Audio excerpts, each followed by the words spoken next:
Buenos días, gracias a los que estamos aquí. Vamos a hablar sobre el abordaje laparoscópico por TAP. El TAP se creó en 1992.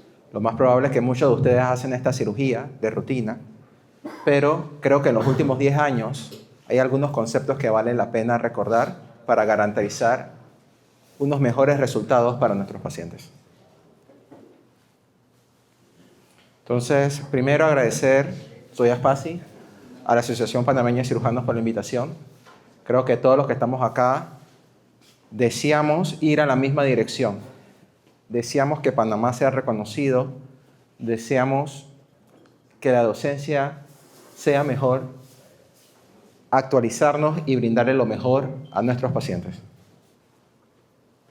Entonces, esta es una figura que tomé cuando era médico funcionario en Changuinola, en el 2019.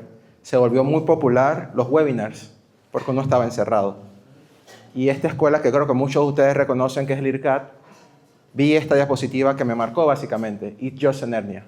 Es solamente un huequito que tenemos que cerrar. Ese era el concepto que manejamos. Y creo que ese es el concepto que tenemos que cambiar. Y la idea de esta charla también es la misma.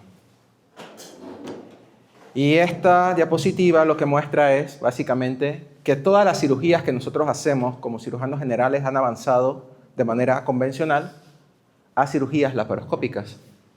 Pero ¿qué pasa con las cirugías de la pared abdominal? A nivel mundial se ha mantenido basal. Y esta diapositiva la acabo de poner en una conversación que tuve con un doctor aquí, porque yo voy a hablar de cirugía mínimamente invasiva, pero la realidad de Panamá no es la realidad del resto del mundo, ¿sí? Porque lastimosamente tenemos hospitales donde no tenemos insumos para hacer laparoscopía, pero eso no significa que tenemos que ser perseverantes y alcanzar nuestro objetivo. Y definitivamente tenemos una gran diferencia entre un abordaje abierto y un abordaje laparoscópico, ¿sí? La anatomía principalmente, estamos acostumbrados a una anatomía, a una cirugía relativamente rápida. ¿Qué vas a operar? Voy a operar una hernia 20 minutos. Y cuando te vas a ver a la parte laparoscópica, ves disecciones mucho más grandes, ves planos anatómicos que son un poquito difíciles. Y entonces buscamos este concepto, back to the basics, de lo más sencillo a lo más complejo. ¿Por qué voy a hablar de TAP? Ventajas, por decirlo de alguna manera. La laparoscopía es un entorno más familiarizado para el cirujano. Aquellos cirujanos que hacemos laparoscopía, apéndice, cole, entramos por laparoscopio, vemos la región inguinal. Los landmarks o los límites de seguridad o los límites quirúrgicos son más fáciles de identificar. Y podemos utilizar esta técnica para hernias encarceladas o estranguladas. No significa que en las otras técnicas no sepan usar, pero definitivamente acá es un poquito más fácil. ¿Y cuáles son las dificultades? Es una cirugía compleja, no es una cirugía como una cirugía de hernia abierta. Las disecciones son más finas, trabajamos en un espacio más reducido, trabajamos cerca del triángulo del dolor. Miren ese epónimo, triángulo del dolor. Y también tenemos que hacer sutura laparoscópica en posiciones a veces que no son cómodas. Y el objetivo de la charla es hacer algo difícil a algo fácil. Y para hacer algo difícil a algo fácil, como comencé, en los últimos 10 años han habido nuevos conceptos en cuanto al abordaje principalmente de la hernia. ¿Cómo hago? Atrás. El doctor Edward Félix, que conocí, y el doctor Jorge Daes, ellos forman parte de la International Hernia Collaboration, un grupo libre de Facebook que antes del 2017 comenzaron a investigar, oye, tú tienes recidiva, este cirujano pone la malla diferente a mí, este cirujano usa malla más chiquita que yo, a este cirujano le va bien, pero nada estaba sistematizado. No había ningún paso, no había nada que decía, tú tienes que operar una hernia laparoscópica de esta manera. Entonces ellos sacan en el 2017 este artículo, visión crítica del orificio miopectíneo. Es parecida a la visión crítica de la vesícula para evitar daños del árbol biliar. Entonces esta visión crítica es para garantizar una buena colocación de la malla, disminuir el dolor postoperatorio y para que no tengamos recurrencia. 2017. En el 2019, un grupo de brasileños, entre ellos el doctor Totti, que fue mi maestro el año pasado, el doctor Cristiano Claus, que actualmente es el presidente de la Sociedad Brasileña de Hernias, ellos crean la sistematización, el concepto de la Y invertida o el concepto de la signo de Mercedes-Benz, que más adelante vamos a ver. Y en el 2020, hace 5 años, sacan las famosas 10 reglas de oro para la cirugía mínimamente invasiva de la hernia inguinal. Entonces, 2017, estamos en el 2025. Me corre un video.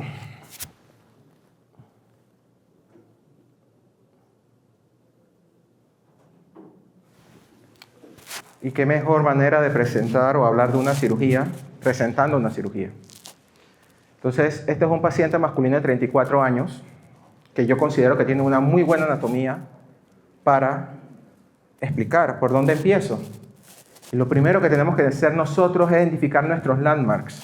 Nosotros vemos esto, pero en realidad lo que tenemos que buscar es cuáles son nuestros puntos de interés. Vemos esta imagen, por dónde yo comienzo, qué tengo que disecar. Y aquí vemos el ligamento umbilical medial, aquí vemos la vejiga totalmente vacía, y vemos nuestro triángulo o nuestra Y invertida, el vas deferens, los vasos espermáticos y los epigástricos. Los epigástricos me van a dividir lateral y medial. Y esta línea que vemos aquí es el tracto iliopúbico, que es la visión posterior del ligamento inguinal. Esto me va a dividir esto en una parte anterior y una parte posterior. Quiero hacer una pausa.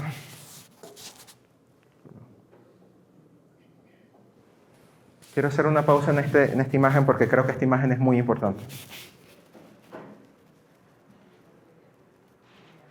Una parte anterior y una parte posterior. ¿Por qué? Los que operan en robot van a tener una visión tridimensional, pero los que operamos por la laparoscopía vamos a tener una visión 2D y esto va a estar más atrás. Entonces, esta parte posterior, esto que está aquí, aquí vamos a tener el triángulo de la muerte, aquí vamos a tener el triángulo del dolor. Y estos nervios están por encima del tracto iliopúbico por algo, porque muchas veces lo que utilizamos tacers los ponemos aquí.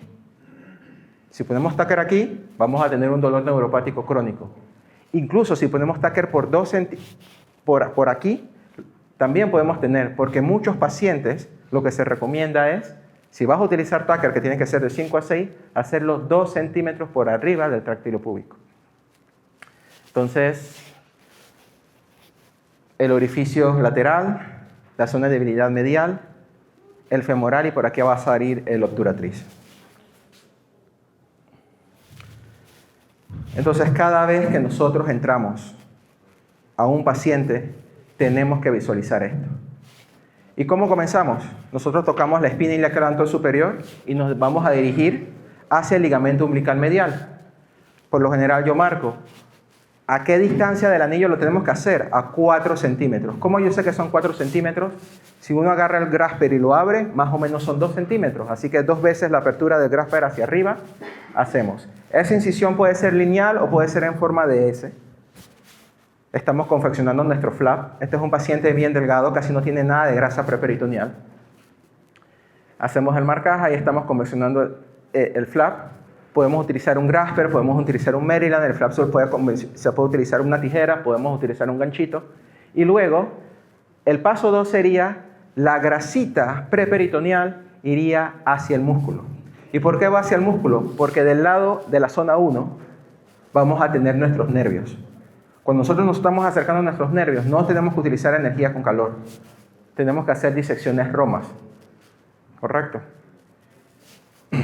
Aquí seguimos movilizando. La clave acá es mantener una buena tracción de la mano no dominante y seguir. Y una buena disección te va a decir cuál es el camino. En inglés, follow the bubbles. Sigue las burbujas. Este espacio areolar es el que nos está diciendo por dónde ir. Entonces vamos a tener nuestro landmark de acá, que es el ligamento umbilical medial. Hasta ahí tiene que llegar nuestra disección. Este video evidentemente está editado 2 veces más rápido, no es así, 2 veces la velocidad. Y aquí cuando llegamos a la parte medial, ¿qué es lo que tenemos que buscar? Vamos a ir al espacio de Retzius. Y en el espacio de Retzius, esto es la grasa perivesical, y en el espacio de Retzius es lo que vamos a encontrar otro landmark que siempre tenemos que buscar, que es nuestro pubis. Tengo un paciente bien delgado, un par de maniobras gentiles, casi nada de cauterio porque abajo está la vejiga, y ya comenzamos a ver una estructura blanquecina. ¿Sí? Acá abajo está la vejiga, y ya comenzamos a ver el Cooper. ¿Y cómo tenemos que disecar nosotros el Cooper? No solamente verlo, tenemos que disecarlo totalmente. Si estamos operando una hernia derecha, tenemos que disecar el Cooper 2 centímetros del lado izquierdo. Tenemos que ver nuestra síntesis del pubis y tenemos que disecar 2 centímetros por debajo. Y es fácil. Abrimos nuestro Grasper nuevamente y vemos 2 centímetros y 2. Este paciente evidentemente lo voy a operar de bilateral, así que sí me fui un poquito más para la izquierda. Pero una disección siempre tiene que ser en base a estos pasos, que es la combinación de la visión crítica con los 10 pasos de oro, con las 10 reglas de oro. Aquí me estoy yendo a la zona 1. Aquí hasta dónde tengo que disecar. Aquí tengo que disecar hasta el psoas. Yo tengo que ver el músculo psoas. Del lado medial tengo que ver el Cooper y aquí yo tengo que ver el músculo psoas. En realidad no tengo que ver los nervios. Yo tengo que preservar los nervios con la grasita. Entonces, aquí vemos, creo que ahorita viene una captura. Zona 1, zona 3 y la zona 2. La zona 2 es el último lugar donde yo voy a disecar. Aquí yo voy a tener hernias grandes, voy a tener sacos con los cuales puedo pelear, voy a tener sacos con los cuales le puedo hacer un abandono primario. Pero el objetivo de este video es hacer algo sencillo para luego ir a algo complejo. Entonces, luego de disecar las zonas, me paso a la zona 2 y aquí vemos una pequeña hernia, una hernia L1, orificio inguinal. Siempre tenemos que buscar el lipoma, pero si nosotros vemos este pliegue que está aquí, que vendría siendo el tracto iliopúblico, significa que no hay lipomas y no tenemos que pelear con esta grasita. Esta grasita es grasita del cordón. No tenemos por qué manipular esa grasa porque manipulando esa grasa podemos causar edema. Esto que está aquí, fascia transversalis, tenemos que identificar nuestra vena ilíaca. Nuestra vena ilíaca tiene que quedar bien pelada, bien disecada. Ahorita la vamos a ver. Y aquí vemos, este paciente tiene una hernia femoral pequeña, oculta nuestro defecto directo, nuestro defecto indirecto, nuestro VANS y nuestros vasos epigástricos. Vemos la pequeña hernia femoral del paciente y siempre tenemos que buscar nuestro landmark. Si nosotros tenemos claros cuáles son nuestros landmarks, nosotros sabemos dónde estamos. Aquí estábamos buscando defectos directos. Este paciente no tiene defectos directos y nuevamente, más o menos, cómo es lo que estamos haciendo.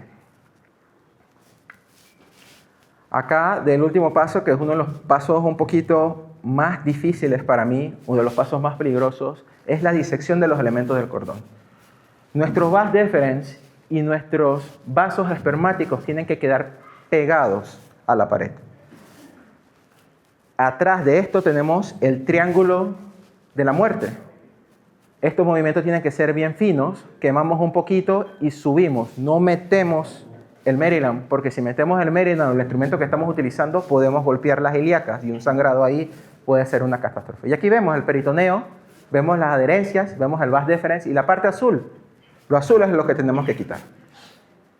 Aquí yo le llamo creación del surco de la malla, es un concepto que tomé de un amigo, colega que está aquí. Esta creación nosotros tenemos que hacer como una cama para que la malla quede totalmente incrustada.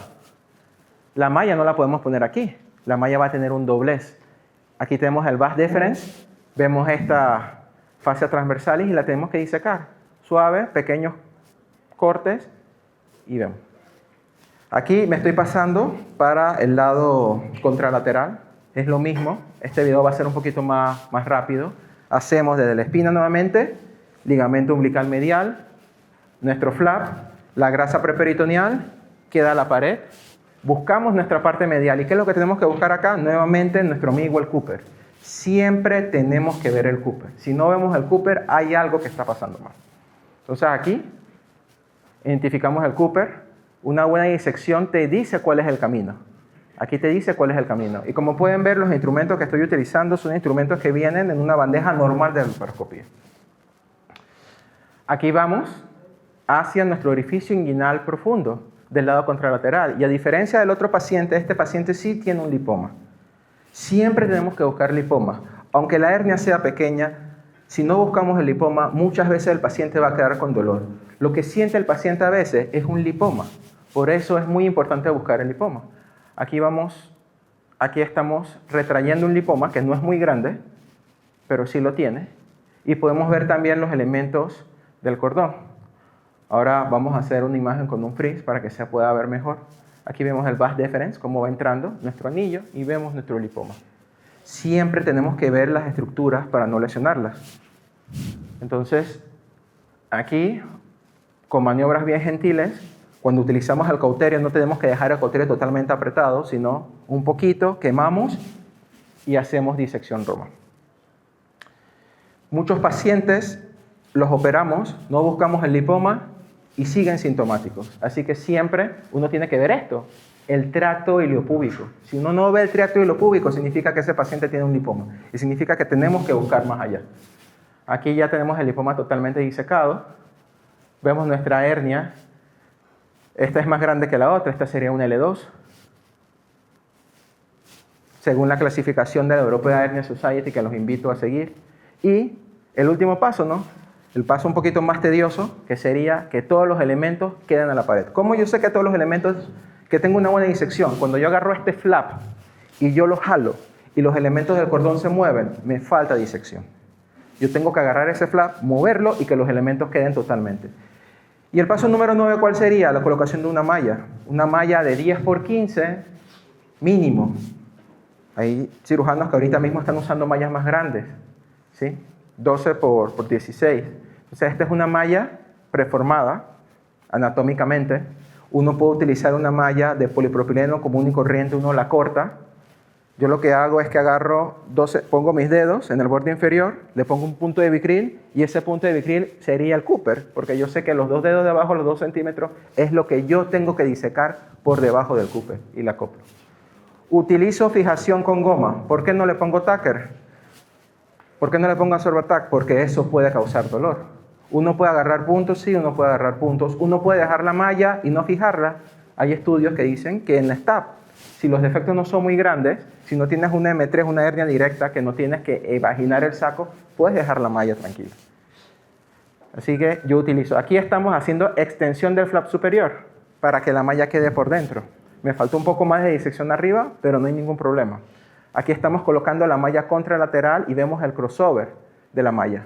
Porque recordemos que estamos disecando 2 centímetros del Cooper contralateral. Y la malla tiene que quedar a los 2 centímetros contralateral. Aquí vemos el crossover, estamos utilizando la malla entra, así tiene que quedar la malla, como adentro de incrustada, como si agarráramos un folder y una hoja y la pusiéramos en un folder. Y ya cuando estamos cansados, cuando todo el equipo está cansado y estamos haciendo nuestra curva, hay que suturar. Las guías dicen hay que suturar. ¿Podemos utilizar tacker? Sí.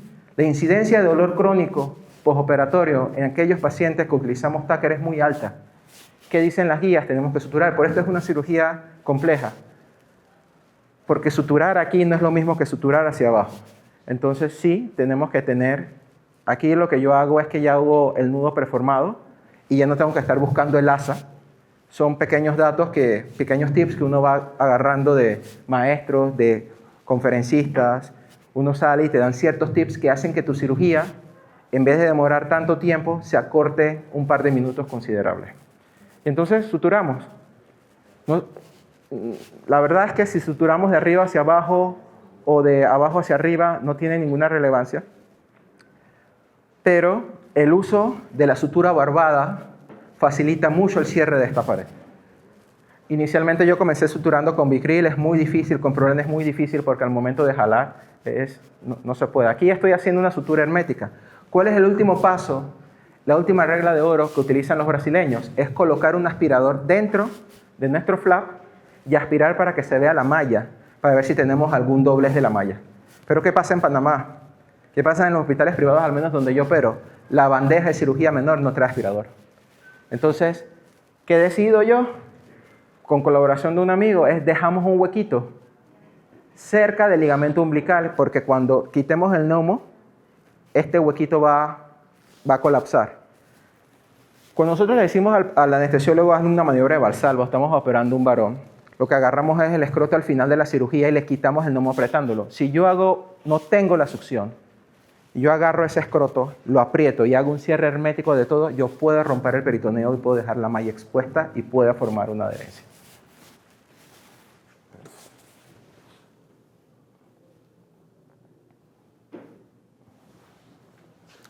Entonces, ¿qué podemos llevar a casa? It's not just an hernia. Ese concepto del 2019 o antes, o que manejamos mucho, debe cambiar. Si nosotros seguimos un sistema de sistematización, es como si tuviésemos puesto un Waze. No sabemos dónde queda algún lugar, ponemos el Waze y el Waze nos dice exactamente dónde tenemos que ir. Y por eso esos artículos que les presenté, los 3 primeros, son la clave y son los pilares de aquellos cirujanos que queremos hacer cirugía de la pared abdominal inguinal. Y definitivamente no todos los pacientes son iguales, no todas las hernias son iguales, y tenemos, entre más cirugías conozcamos, podemos ofrecerle algo mejor al paciente. Y paso de último para que reserven, el 24 de septiembre vamos a tener un precongreso. Vamos a invitar al doctor Totti, que estuvo en 2 de estos artículos importantes, para que haga una cirugía de Da Vinci en el Hospital Nacional de un paciente con una hernia ventral. Muchas gracias.